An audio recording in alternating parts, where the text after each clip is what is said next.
Car एक बार फिर आप सबका स्वागत है घर का योग पर।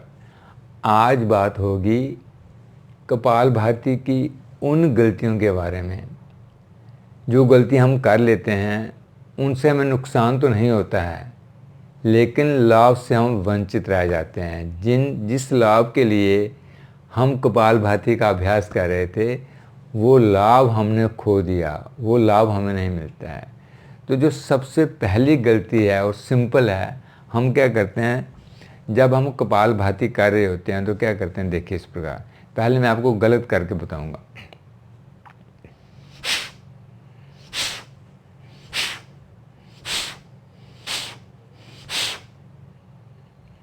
इसमें हम क्या कर रहे हैं, श्वास को शक्ति से बाहर फेंक रहे हैं लेकिन अपने चेहरे पे तनाव ले रहे हैं, अपने कंधों को बार बार उचका रहे हैं।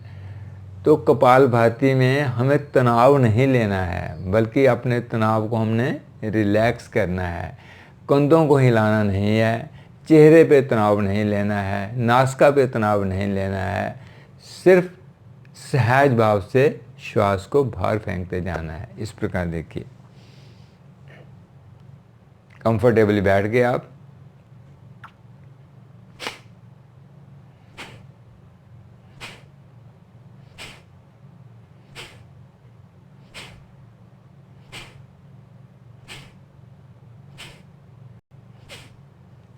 इस प्रकार इसमें तनाव का कोई काम ही नहीं है। थोड़ी शक्ति लगाएं आप शुरू में, धीरे धीरे जब अभ्यास आपका परिपक्व हो जाए तब आप शक्ति को लगा सकते हैं। और जो दूसरी गलती हम करते हैं कपालभाति में, देखिए उसको भी देखिए। पहले मैं आपको गलत करके बताऊंगा ताकि आपको समझ आ जाए।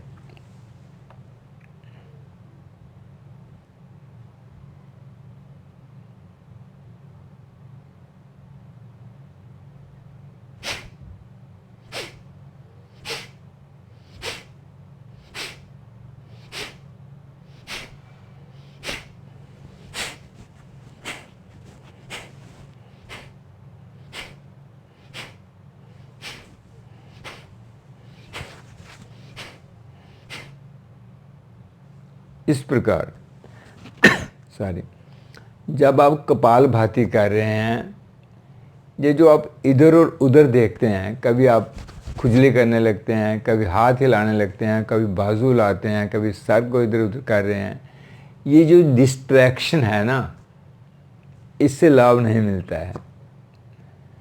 प्राणायाम में लाभ तब मिलता है जब हमारी कंसंट्रेशन बनी रहती है। आप आंखें बंद रखेंगे और पूरी कंसंट्रेशन के साथ क्रिया का अभ्यास करेंगे। और अपनी कंसंट्रेशन कहाँ रखेंगे, उस क्रिया पर जो क्रिया आप कर रहे होते हो। तो कपालभाति में हम श्वास को शक्ति से बाहर फेंकते हैं, वहाँ ध्यान आपने रखना है। देखिए इस प्रकार करते हैं।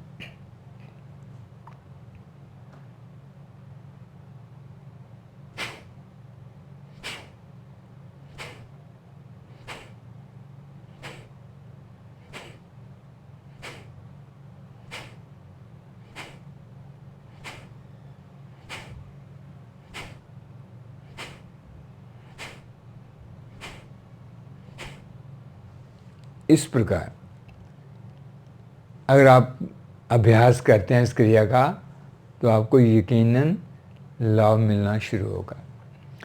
एक और बड़ी गलती, बड़ी गलती जो हम करते हैं, पूरे प्राणायाम की टेक्निक हम सही रख लेते हैं, सही तरह से प्राणायाम कर रहे हैं, लेकिन जब उसको हम समाप्त करते हैं तो वहीं पे सारी गड़बड़ कर देते हैं और फिर हमें जो लाभ मिलना होता है वो लाभ नहीं मिलता है। तो अगर आप इस गलती को दूर कर लेते हैं, और ये बड़ी सिंपल सी गलती है, तो आपको अपने आप लाभ मिलेंगे। गलती के बारे में किसी ने बड़ा विचित्र कहा है कि अपनी गलती हो तो वो दिखती नहीं है और दूसरे की हो तो वो छिपती नहीं है। इसलिए हमें अपनी गलती को ढूंढना है और उसको ठीक करना है, उसमें सुधार लाना है, ताकि जब भी हम कपालभाति प्राणायाम का अभ्यास करें हमें लाभ ही लाभ मिलें। नुकसान की तो बात है नहीं प्राणायाम में। तो देखिए किस प्रकार हम इस प्राणायाम को समाप्त करके अधिक से अधिक लाभ ले सकते हैं। पहले मैं आपको गलत करके बताऊंगा।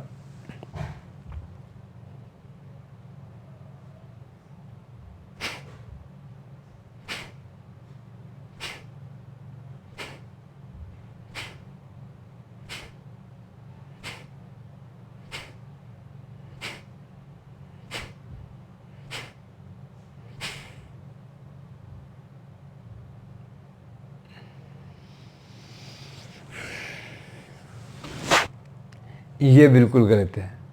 आप अच्छा प्राणायाम कर रहे थे, लेकिन जैसे समाप्त किया आपने सब गड़बड़ कर दिया। अब देखिए सही विधि से किस तरह ये समाप्त होता है प्राणायाम।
इस प्रकार क्या फ़र्क महसूस किया आपने?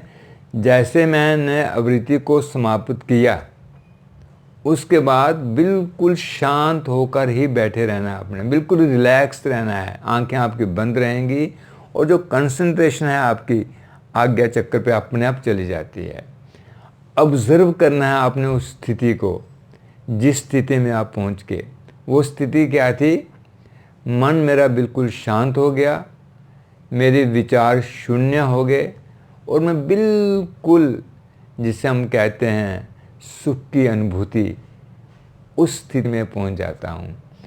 और ये जो समय होता है ना, इस समय को हमने धीरे धीरे बढ़ाना है ताकि हम यहीं से ध्यान की स्थिति में आ जाएं। ध्यान अलग से करने की ज़रूरत ना पड़े।